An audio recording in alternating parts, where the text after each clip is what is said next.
বড়া কারি, এই বড়া কারি দিয়ে অনায়াসে ভাত আপনি নিরামিষ দিনে খেতে পারবেন। আর রান্নাটা যেমন তাড়াতাড়ি হবে, খেতেও কিন্তু দুর্দান্ত। আর এটা একদম দক্ষিণ ভারতীয় একটা রেসিপি, এই বড়া কারি। আমরা যখন ওখানে গিয়ে খেয়েছিলাম, যখন ঘুরতে গেছিলাম, তো এই রকম প্রতিটা ভেজ থালিতে এরকম বড়া কারি কিন্তু আমাদের দেওয়া হয়েছিল। আর এই বড়া কারিটা বানানোর জন্য চলুন রেসিপিটা শেয়ার করি, কীভাবে ওরা বানিয়েছিল আমি জিজ্ঞাসা করেছিলাম। আর এই যে বিউলির ডাল আমি ভিজিয়ে রেখে দিয়েছিলাম, সেই বিউলির ডাল একটু আদা কাঁচা লঙ্কা দিয়ে এইভাবে প্রথমে মিক্সিতে একটু গোটা জিরে দিয়েছি এর মধ্যে দিয়ে, আর এটাকে আমি বেটে নেব। প্রথমেই একটু জল দিতে হবে, একটু গোলমরিচও দিয়ে দিলাম কয়েকটা। ঝালটা যে যেরকম খাবেন সেরকমই দেবেন, কাঁচা লঙ্কা গোলমরিচ যতটা লাগবে।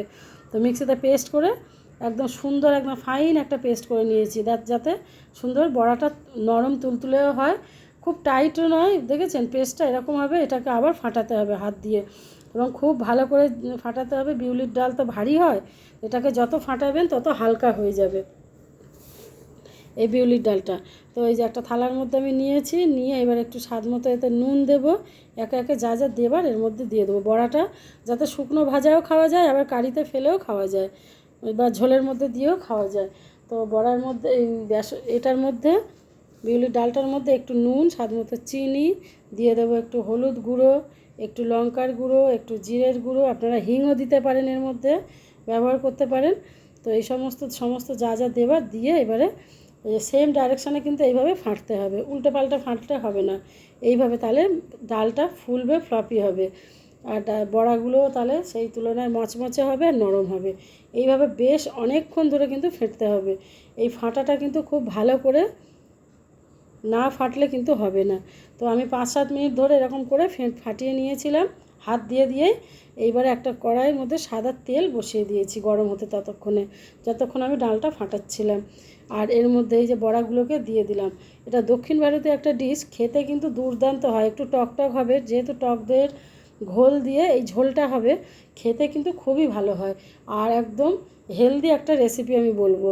শুধু বড়াটাকেই যা তেলে ভাজা, আপনারা বড়াটা পারলে যদি তেলে না ভাজতে চান তো এয়ার ফ্রায়ারেও ভেজে নিতে পারেন অল্প তেল দিয়ে, কিংবা সেঁকেও নিতে পারেন বড়াগুলো, তাতেও হবে। তো এইভাবে বড়াগুলোকে আমি ভেজে নিয়েছি। কত বড় বড় হয়েছে দেখুন, দিয়েছিলাম ছোটো ছোটো করে। আর বড়াগুলো বেশ মচমচে হয়েছে। এই বড়া তো ভাজায় আমরা 2-4টে খেয়ে নিয়েছিলাম, এত ভালো খেতে হয়েছে বড়া ভাজাগুলো। আর এই বড়াগুলোকে দিয়ে কিন্তু আজকে কারি বানাবো। তো আমার এই নতুন নতুন রেসিপিগুলো পেতে আপনারা তিলোত্তমা ঘরকন্যা চ্যানেল অবশ্যই চ্যানেলটাকে ইউটিউব থেকে সাবস্ক্রাইব করে রাখবেন। আর তিলোত্তমা ঘরকন্যা ফেসবুক পেজ থেকে হলে পেজটাকে ফলো করে রাখবেন, আর ইউটিউবে হলে সাবস্ক্রাইব করে রাখবেন। নতুন নতুন রান্না আমি প্রতিদিনই আপলোড করি, অনেকগুলো করে। Breakfast idea, lunch idea, dinner idea, তো প্রতিদিনই অনেক ভিডিও আপলোড করি। আপনারা সেখানে গিয়ে নতুন নতুন রান্নার রেসিপিগুলো আপনারা দেখতে পারেন। আর আপনারা পারলে সেখান থেকে করে খাবেন। আর ভিডিওগুলো ভালো লাগলে অবশ্যই শেয়ার করে দেবেন, যাতে পরে আবার খুঁজে পান সেগুলো। আর এইভাবেই বড়াগুলো লাল লাল করে আমি এই যে ভেজে তুলে নিচ্ছি। আর এই বড়া ভাজা দিয়ে ঘি দিয়ে কাঁচা লঙ্কা ডলে ভাত খেতে কিন্তু দুর্দান্ত লাগে। তো হয়ে গেছে। এবার কারি বানানোর জন্যে যে দই আর বেসন দিয়ে একটা ঘোল বানাবো আমি। তো ওই 2-4 চামচ মতো আমি বেসন দিয়েছি। বেসনটা আপনারা কমই দেবেন, যেরকম ঝোলটা মোটা খাবেন সেরকম দেবেন। আর সেরকম 3-4 চামচ মতো বেশি করে টক দই, ওই 250 গ্রাম মতো টক দই, আর ধরুন 100 গ্রাম মতো বেসন, এরকম পরিমাণ মতো দিয়েছি একটা বাটিতে, বোলের মধ্যে নিয়েছি। এবার ওর মধ্যে হলুদ গুঁড়ো, জিরে গুঁড়ো, লঙ্কা গুঁড়ো, ধনের গুঁড়ো সমস্তটা দেবো। এখানে কিন্তু গরম মশলার গুঁড়ো দেবো না, উগ্র গন্ধ ছাড়বে।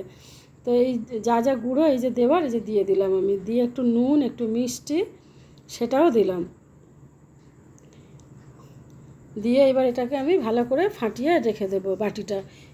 এটাকে দইটার সঙ্গে বেসনটা ভালো করে ফাটাবো, যাতে মিক্স করব, যাতে বেসনটা এই দইটা যাতে ফেটে না যায়।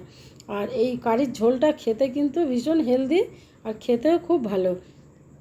বেশি তেলের এই ঝোলটার মধ্যে কিন্তু একদমই আমি তেল দেব না। ওই কড়াই যে বড়া ভেজেছি সমস্ত তেলটা আমি তুলে নেব ওখান থেকে, নিয়ে ওই শুকনো কড়াইয়ের মধ্যেই ফোড়ন দিয়ে এটাকে ঢালবো। তো এইভাবে সেম ডাইরেকশান দিয়েই আমি আবারও এরকমভাবে একটা হুইস্ক দিয়ে ভালো করে মিক্স করে নেব। নিয়ে আগে শুকনোটাই মিক্স করে নিয়েছি, এরপরে জল দিয়ে 1 বাটি জল দিয়ে সেটাকে এইবারে পুরো একটা ঘোল বানিয়ে নেব। বা যে ঝোলটা হবে ঝোলটা বুঝে আপনারা জল কতটা লাগবে সেইভাবেই দেবেন। ঝোল যে যেরকম খাবেন সেরকমই দেবেন। তো আমার এই যে ফাটানো হয়ে গেছে, দই আর বেসন একসঙ্গে ঝোলের জন্যে রেডি হয়ে গেছে। তো এদিকে এবার কড়াইয়ের মধ্যে একটা শুকনো লঙ্কা, দেখুন সব তেলটা তুলে নিয়েছি, কিন্তু আমি 1 চামচ মতো তেল নেই এর মধ্যে, দিয়ে একটু সর্ষে, একটা শুকনো লঙ্কা এর মধ্যে আমি ফোড়নে দিয়েছি, আর দিয়ে দিয়েছি বেশ খানিকটা কারি পাতা। এই কারি পাতার ফ্লেভারটাই কিন্তু একদম এই সাউথ ইন্ডিয়ান একটা ফ্লেভার নিয়ে আসে খাবারের মধ্যে। আর ওরা সবেতেই কারি পাতা তো ইউজ করে, আপনারা জানেনই সাউথ ইন্ডিয়ানরা ওদের খাবারে। তো আমি এর মধ্যে এক্সট্রা করে 2টো লেবুর পাতা অ্যাড করেছিলাম, যাতে আরও সুন্দর একটা গন্ধ ছাড়ে লেবুর। তো এই পাতাটা যেই ফুটে উঠবে আমি কিন্তু তুলে নেবো, নাহলে অনেক সময় তেতো হয়ে যাওয়ার সম্ভাবনা থাকে। আপনারা পারলে না, যদি লেবু পাতা থাকে কারি পাতা দিয়েই করবেন, কিন্তু কারি পাতাটা দিতেই হবে, লেবু পাতাটা অপশনাল। আমি আরও সুন্দর একটা ফ্লেভারের জন্যই দিয়েছিলাম। দিয়ে সঙ্গে সঙ্গে এইভাবে যে ঘোলটা ঢেলে দিয়েছিলাম কড়াইয়ের মধ্যে দিয়ে সমানে কিন্তু এইভাবে আমি নেড়েছি একটা হুইস্কের সাহায্যে। ঝোলটা যতক্ষণ না গরম হয়ে ফুটবে ততক্ষণ এইভাবে আমি হুইস্ক দিয়ে নেড়ে নেড়ে যাতে দইটা না ফেটে যায়। দইটা ফেটে গেলে কিন্তু একদম ঝোলের স্বাদ ভালো হবে না। তো সেম এই যেইভাবে খুন্তি দিয়ে হুইস্ক দিয়ে যতক্ষণ না ফুটবে ততক্ষণ এইভাবে নেড়ে নিয়েছিলাম। আর ঝোলটা দেখুন আস্তে আস্তে কিন্তু বেশ গাঢ় হয়ে এসেছে আর ফুটে উঠেছে এইবারে, যে গাঢ় হওয়ার পরেই আর এই বড়াগুলো এবার এরপরে আমি দিয়ে দেবো। এই যে দেখুন বড়াগুলো কি সুন্দর সফট হয়েছে আর ফ্লাফিও হয়েছে। তো বড়াগুলো দিয়ে দিলাম, দিয়ে 5 মিনিটও নয়, মোটামুটি ফুটে উঠবে ওইভাবে সঙ্গে সঙ্গে আমি নামিয়ে নেব না, কারণ ওই বড়াগুলো আবার বেশি ঘেটে যাবে, না হলে যদি ঘেটে যায় না, তাও যদি যায় ওই জন্যে নামিয়ে নিলাম। তো তৈরি হয়ে গেছে আজকে আমার সাউথ ইন্ডিয়ান স্টাইলে বড়া কারি। আপনারা অবশ্যই বানিয়ে একবার হলেও ট্রাই করে দেখবেন, সত্যিই ভালো খেতে হয়। নিরামিষ দিনে এরকম একটা বড়া কারি আপনারা বানান। আজ তাহলে আসি, দেখা হচ্ছে নেক্সট ভিডিওতে।